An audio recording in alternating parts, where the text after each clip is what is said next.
안녕하세요. 반갑습니다. IT의 답을 터득하다 아답터 채널의 민기수사입니다. 오늘 시간은요, 9강 들어갈 거고요. 계층적 군집 분석에 대해서 배워보도록 하겠습니다. 자, 저희 전반적인 내용 한번 다시 훑어볼게요. 지금 저희 어디 하고 있어요? 머신러닝 하고 있습니다. 머신러닝의 종류 세 가지 있다고 그랬어요. 뭐가 있었나요? 지도학습이 있고요.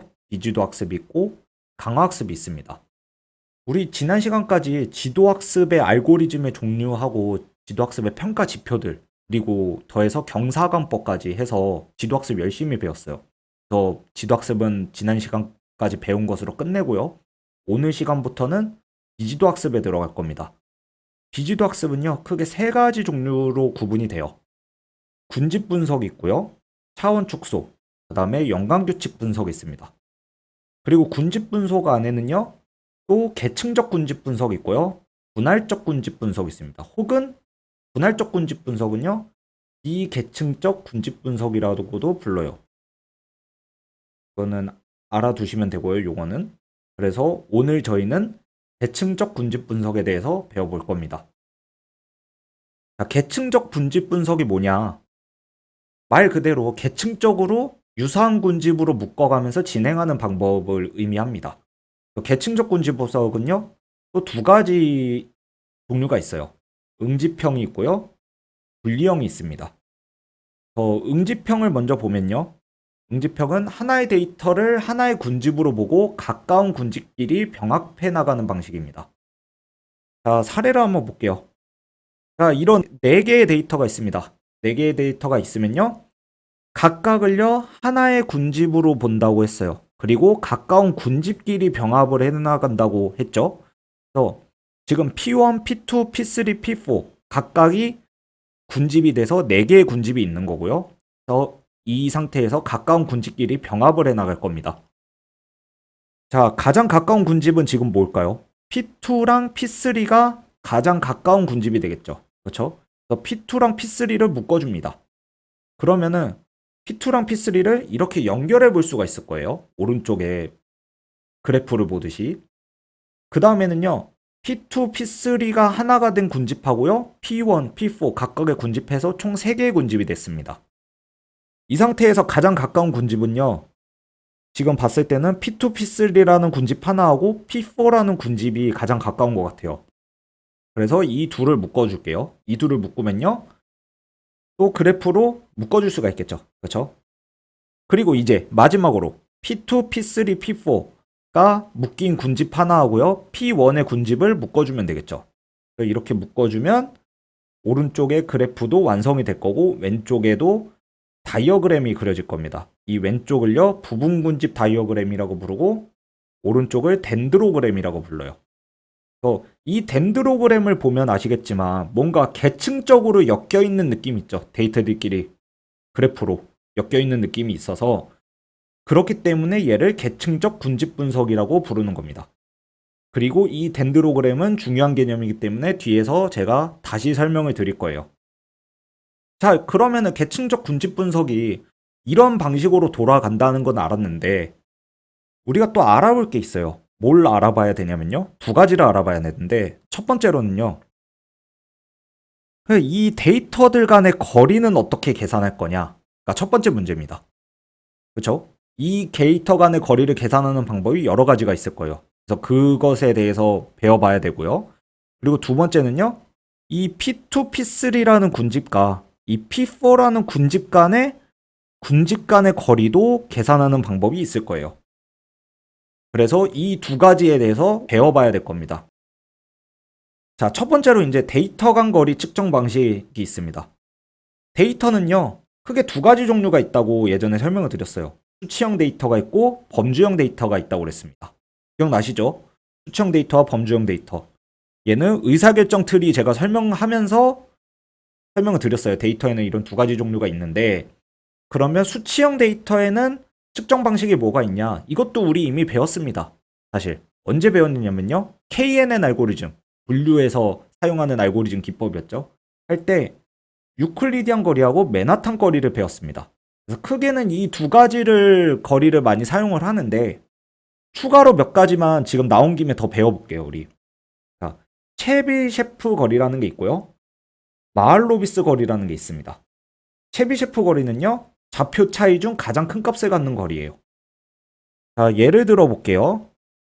A가 1,2고요. B가 3,3입니다. 그러면요, A, B 사이의 거리는요, X는 이만큼 차이가 나죠. 3에서 1 빼니까. 그리고 Y는 3에서 2 빼니까 1만큼 차이 납니다. 그럼 이때 유클리디안 거리는 어때요? 두 개를 제곱해서 루트 씌워주면 되죠. 왜? 직선거리니까. 그쵸? 그리고 맨하탄 거리는요, 2 플러스 1이 될 거예요. 그쵸? X로 2칸, Y로 1칸 이동하니까. 그리고 체브셰프 거리는 그럼 어떻게 되냐면요, 2와 1에서 큰 값을 찾으면 됩니다. 그럼 2가 되겠죠. 그쵸? 이렇게 별로 어려운 개념은 아니에요. 하지만 체비셰프 거리, 유클리디안 거리, 맨하탄 거리, 이런 것들은 구분을 할 줄 알아야 된다라는 거고요. 그리고 어떤 거를 쓰느냐에 따라 계층적 군집 분석의 알고리즘 동작이 달라질 수 있다라는 겁니다. 그리고 마지막으로요, 마할로비스 거리가 있습니다. 마할로비스 거리는요, 두 점 사이의 확률 분포를 고려한 거리예요. 그래서 얘는 거리 계산 방식이 좀 더 복잡하겠죠. 그래서 요 정도 개념만 알고 계시면 될 것 같아요. 수청 데이터는 어쨌든 수치로 나타내니까 이렇게 거리를 수학적 수식으로 계산을 할 수가 있는데, 그럼 범주형 데이터는 어떻게 데이터 간 거리를 측정할 수 있을까 생각을 했을 때 두 가지 방식을 크게 사용을 합니다. 첫 번째는 자카드 유사도라는 방식이 있고요. 두 번째는 코사인 유사도라는 방식이 있어요. 자, 자카드 유사도는요, 두 벡터의 교집합과 합집합의 비로 나타냅니다. 이런 벤 다이어그램이 있어요. 벤 다이어그램 다 아시죠? 이 벤 다이어그램에 겹치는 부분이 A 교집합 B가 될 거고요. 그리고 전체가 A 합집합 B가 될 겁니다. 이때 자카드 유사도는요, 합집합분의 교집합이 돼요. 즉 전체분의 겹친 게 어느 정도 되냐에 따라 겹친 게 많을수록 가깝다는 의미가 돼요. 자, 그 다음에 코사인 유사도가 있습니다. 코사인 유사도는요, 두 벡터의 코사인 각도로 유사도를 측정을 합니다. 이런 두 개의 데이터가 같은 방향을 바라봐요. 같은 방향을 바라보면은 코사인 0도가 되잖아요. 코사인 0도의 값은 1이 되죠. 그렇죠? 그래서 유사도가 1이 되고 두 벡터가 같은 방향을 바라보기 때문에 유사도가 높다라고 볼 수가 있고요. 그 다음에 두 벡터가 직각을 이루면 코사인 90도는 0이기 때문에 유사도가 0이 되는 거고요. 그리고 두 벡터가 반대 방향을 바라보면요, 얘는 코사인 180도니까 유사도가 마이너스 1이 되는 겁니다. 그리고 이때 계산식은요, 코사인 셉터는 A 벡터의 크기 그리고 B 벡터의 크기분의 A 벡터와 B 벡터의 내적으로 구성이 되어 있어요. 이 벡터의 내적을 아시는 분도 있겠지만 모르시는 분을 위해서 잠깐 설명을 드릴게요. 그리고 지금은 뭐 수학 시간이 아니기 때문에 엄청 자세하게 설명을 드리지 않을 텐데, 일단 간단하게 설명을 드려볼게요. 자, 요런 A 벡터가 있습니다. 그리고 이런 B 벡터가 있어요. 그래서 두 사이에 내적을 구할 겁니다. 내적을 구할 때는 어떻게 구하면 되냐면요, 이 B 벡터의 크기는요, 절대값을 씌우면은 B 벡터의 크기가 될 겁니다. 그래, A 벡터의 크기는요, 그냥 A 벡터의 절대값을 씌우는 게 아니라 B 벡터와 같은 곳을 바라보게 맞춰줘요. 그러면 얘를 이렇게 내려서 같은 곳을 바라보게 해주면요, 얘는 이때 각도가 셉터가 되면 여기는 절대값 A의 코사인 셉터가 됩니다. 그래서 이 둘을 곱해주는 게 내적이에요. 그래서 이것을 코사인으로 정리를 하면 이런 식이 나오겠죠. 그렇죠? 자, 지금 수학 시간은 아니기 때문에 제가 원리만 설명을 드린 거고요. 내적이 궁금하신 분은 한번 찾아보세요. 내적이 어떤 것을 의미하고 이런 거는 수학적으로 한번 찾아보시면 됩니다. 궁금하시면. 자, 어쨌든 그러면 내적은 뭐 이렇게 된다 치고 코사인 각도를 통해서 계산을 하거나 자카드 유사도를 통해서 데이터 간 거리를 측정하는 건 알았어요. 근데 갑자기 왜 뜬금없이 벡터라는 게 계속 튀어나오냐라는 거예요. 범주형 데이터에서 왜 벡터를 가지고 유사도를 계산을 하느냐라는 겁니다. 그래서 이것에 대해서 좀 우리가 알아볼게요. 자, 벡터란 무엇이냐? 아시는 분도 있겠지만 모르시는 분을 위해 간략하게 설명을 드리면요, 벡터는요, 크기와 방향을 가지고 있는 양을 나타내는 개념입니다. 자, 제가 서울에서 부산을 갈 거예요. 부산을 갈 건데 어떻게 갈 거냐면요. 시속 100km로 갈 거예요. 그럼 얘는 크기만 가지고 있어요. 그렇죠? 100이라는 크기만 가지고 있습니다. 이거를 우리가 스칼라라고 불러요. 근데 서울에서 부산을 갈 때 남쪽이라는 방향까지 주어집니다. 그럼 크기와 방향을 둘 다 가지고 있죠. 그렇죠? 이게 벡터예요. 이게 벡터입니다. 즉 크기와 방향을 둘 다 가지고 있는 개념이 벡터가 되는 거예요. 자, 그럼 돌아와서 우리 벡터 사실 공부했었어요. 벡터라는 개념을 우리 이미 공부를 했었습니다. 언제 공부를 했었냐면요. 데이터 레이블링 할 때 했었습니다. 오렌지와 바나나, 포도가 있어요. 오렌지와 바나나, 포도가 있는데 얘네를 분석하고 인공지능 알고리즘을 적용하기 위해서는 우리가 레이블링을 해야 된다고 그랬죠. 그때 사용하는 가장 대표적인 것이 원핫 인코딩이라고 했습니다. 원핫 인코딩을 쓰면요. 각각의 자기의 위치에 있는 고유값만 1로 나타내고 나머지는 0으로 표현한다고 그랬어요. 이런 하나하나가 다 벡터가 되는 겁니다. 자, 그럼 이런 하나하나가 왜 벡터인지는 공간좌표를 통해서 한번 봐볼게요. 공간좌표를 통해서 보면요. 오렌지는 1,0,0,0이 될 거예요. 그렇죠? 그럼 1,0,0,0이 된다는 건 크기가 1이고 x 방향을 바라보고 있는 방향을 가지고 있습니다. 그렇죠? 그렇기 때문에 원핫 인코딩을 한 이 데이터들은 다 벡터가 되는 거예요. 그럼 바나나는요? y축을 바라보면서 진행을 하고 있을 거고요. 포도는요? z축을 바라보면서 크기가 1인 데이터가 될 겁니다. 이런 것들이 다 벡터가 되는 거겠죠. 그렇죠? 크기와 방향을 가지고 있으니까. 이 벡터들을 가지고 있는데 그래서 원핫 인코딩은 그럼 어때요? 이 각각이 다 서로 90도를 이루고 있네요. 그렇죠? 이거 다 90도를 이루고 있어요. 다 90도를 이루고 있기 때문에 이 포도, 오렌지, 바나나를 나타내는 원핫 인코딩 값들은요. 유사도가 0이 되겠죠. 그렇죠? 그래서 예전에 원핫 인코딩을 설명드릴 때 서로의 크기나 이런 것들을 서로 비교할 수 없도록 하기 위해서 원핫 인코딩을 사용한다고 했습니다. 그래서 여기에 추가로 유사도까지 0을 만듦으로써 서로 간에 관계가 없는 것까지 나타내는 방법이 원핫 인코딩이 된다라고 우리가 코사인 유사도를 배움으로써 알 수가 있겠죠. 즉 서로 간의 크기도 1로 똑같이 가져가면서 서로의 유사도도 없게 만들어주는 독립적인 관계가 되도록 맞춰주는 거가 바로 원핫 인코딩이 된다고 볼 수 있습니다. 자, 어쨌든 지금 벡터 간의 관계가 중요한 건 아니고요. 제가 지금 말씀드리고 싶은 거는 범주형 데이터에서의 유사도를 계산할 때 왜 벡터를 활용하는지에 대해서 이해하라고 말씀을 드리는 겁니다. 이 개념을 이해를 하셔야 돼요. 즉 오렌지, 바나나, 포도를 어쨌든 원핫 인코딩 하는 과정이 벡터가 된다라는 거고요. 그리고 앞으로 배울 다양한 알고리즘들에서 범주형 데이터들은 혹은 자연어 처리도 마찬가지고요. 이런 것들은 다 벡터의 관계로 표현을 해야 알고리즘을 적용할 수 있다는 겁니다. 자, 아시겠죠? 그러면은 데이터 간 거리는 측정 방식을 배웠어요. 이제 뭘 배워야 돼요? 군집 간 거리를 측정하는 방식에 대해서 배워볼 겁니다. 군집 간 거리 측정 방식은요. 단일 연결법이 있고요. 완전 연결법, 중심 연결법, 그다음에 와드 연결법이 있습니다. 단일 연결법은요. 최단 연결법이라고도 해요. 이거는 책마다 나오는 게 다르기 때문에 제가 다 정리는 해 드릴게요. 그다음에 완전 연결법은요. 최장 연결법이라고도 부릅니다.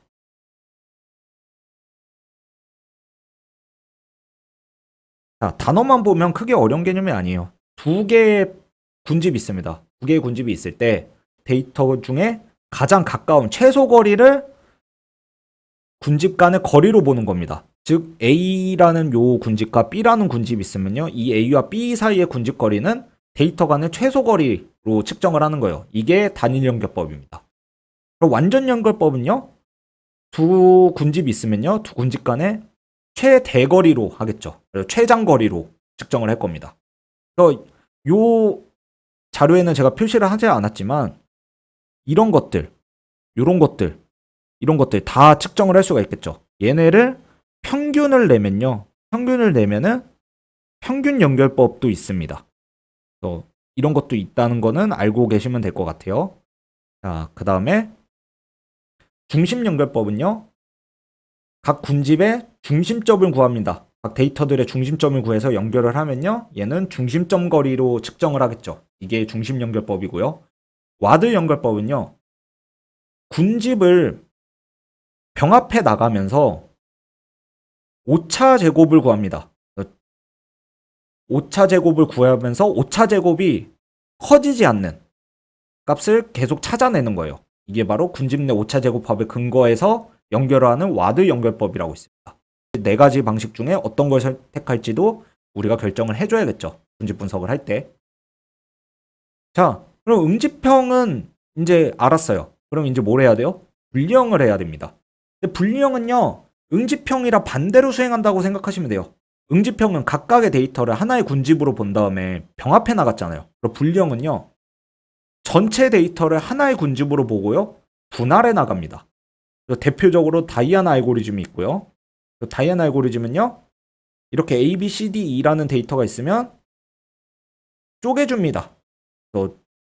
쪼개줘요. 계속 쪼개줘서 분할해 나가는 이러한 방식이 바로 다이아나 알고리즘이에요. 이런 식으로 분할해 나간다 라는 정도까지만 아시면 될 것 같습니다. 자, 그러면은 계층적 군집 분석에 대해서 두 가지 종류에 대해서 다 배웠어요. 그래서 제가 덴드로그램 추가로 설명드린다고 그랬잖아요. 그래서 덴드로그램을 보면요. 지금 A, B, C, D, E, F 6개의 데이터가 있는 데이터에 덴드로그램이 아래와 같이 그려졌습니다. 이럴 때요. 아래에서 위로 병합해 나가면요. 이거를 응집형이라고 부르죠. 그리고 이거를 바텀업 방식이라고도 부릅니다. 왜냐면 아래에서 위로 올라가잖아요. 그죠? 그럼 이런 반대로 위에서 아래로 분할해 나가는 방식은요. 분리형이 되겠죠. 그렇죠? 그리고 이게 탑다운 방식이 될 겁니다. 자, 그러면 이 덴드로그램에서 봤을 때 이제 군집을 어떻게 분할하면 될지 선택을 해야 되는데 높이 25로 높이이자 거리겠죠. 이게 거리 25로 기준으로 설정을 했어요. 25 기준으로 설정을 하면요. A, B 군집 하나와 C, D, E, F 군집 하나로 될 겁니다. 왜? 여기서 분할이 됐잖아요. 그렇죠? 여기서 분할이 됐으니까 A, B 하나, C, D, E, F 하나 두 개의 군집으로 분할이 될 수가 있습니다. 혹은요. 군집을 더 분할하고 싶어요. 그래서 15를 기준으로 분할을 합니다. 15를 기준으로 분할을 하면요. A, B, C, D, E, F 이렇게 세 개의 군집으로 분할을 할 수가 있겠죠. 그렇죠? 또 이 25를 할지 15를 할지는요. 누가 정해요? 우리가 정하는 겁니다. 데이터의 분할된 형태와 데이터의 종류를 보고 판단을 하면 되는 겁니다. 자, 그럼 이제 마지막으로 평가지표에 대해서 한번 볼게요. 분류에서의 평가지표나 회계에서 평가지표는요. 어땠어요? 정답이 있는 지도학습이었기 때문에 정답과의 차이가 어느 정도 있는지로 보통 측정을 했습니다. 그렇죠? 혼동행렬이 그랬고요. 손실함수들이 그랬어요. 근데 군집 분석은 비지도학습이고 정답이 없잖아요. 그렇죠? 정답이 없으면 어떻게 평가를 할까요? 이거를 실루엣 계수를 통해서 평가를 할 수가 있습니다. 자, 실루엣 계수는요. 각각의 데이터별로 그 데이터가 속각 군집 내의 유사도와 인접한 군집의 유사도를 비교하는 지표예요. 유사도는 거리랑 같은 개념이겠죠. 그렇죠? 수치형 데이터로 하면 거리가 될 거고요. 검증 데이터로 하면 유사도가 되겠죠. 어쨌든 이런 군집 내의 유사도하고요. 인접한 군집의 유사도를 비교를 하는 겁니다. 자, 수식은 이런 수식이 되고요. 예로 한번 이 수식을 이해를 해볼게요. 자, 군집 A가 있어요. 그리고 인접한 곳에 군집 B가 있습니다. 그리고 또 이쪽에 군집 C가 있어요. 하지만 군집 C는 B보다 A에서 멀기 때문에 얘는 이렇게 먼 거는 고려하지 않아요. 바로 인접한 군집만 고려를 합니다. 그래서 C는 신경을 쓰지 말고요. A와 B 사이의 관계만 보는 거예요. 가장 인접한 두 군집만 보고 비교를 하는 겁니다. 자, 이때 AI는요. i번째 데이터에서 자신이 속한 군집 내 다른 데이터 포인트들과의 평균거리입니다. 자신이 속한 군집의 평균거리예요. 자, 그러면요. 1번 데이터를 기준으로 바라봤을 때 A1은 2, 3, 4의 거리의 평균이 되겠죠. 그렇죠?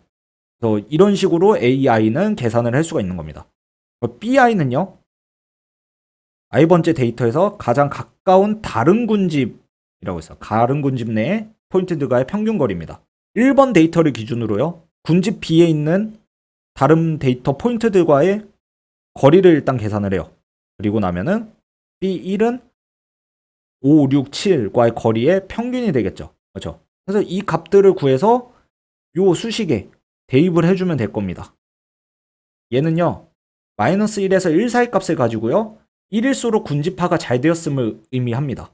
자, 왜 그럴까요? 다른 군집과는 멀어질수록 좋겠죠. 그렇죠? 그리고 자기 자신의 군집들은요. 엄청 가까워야 좋을 거예요. 그렇기 때문에 이럴 때 A가 극단적으로 0이 되면요.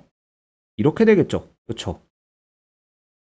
그래서 2분의 B니까 1이 될 겁니다. 그래서 1일수록 군집화가 잘 된 거예요. 결국은요. 마이너스 1에서 1 사이 값을 갖는 게 실루엣 개수고 1일수록 군집화가 잘 되었다. 그리고 이 수식을 보면은 다시 알 수 있듯이 군집 내는요. 응집도가 높아요. 이 군집 안에서는요. 똘똘 뭉쳐야 돼요. 똘똘 뭉쳐야 됩니다. 그렇죠? 그리고 응집도가 높고요. 그리고 이 군집과 군집 간에는요. 멀어야 돼요. 그렇죠? 분리도가 높아야 좋습니다. 자, 이렇게 해서 오늘 계층적 군집 분석에 배워봤습니다. 계층적 군집 분석에는요, 응집형이 있고 분리형이 있었어요. 그쵸? 그리고 그것들에 대해서 어떻게 거리를 측정하면 되는지, 거리 측정 방식들에 대해서 배워봤고, 마지막으로 평가 지표인 실루엣 계수에 대해서 봤습니다. 다음 시간에는요, 분할적 계층 분석, 비계층적 군집 분석이라고 불리기도 하죠. 그것에 대해서 배워보도록 할게요. 수고하셨습니다.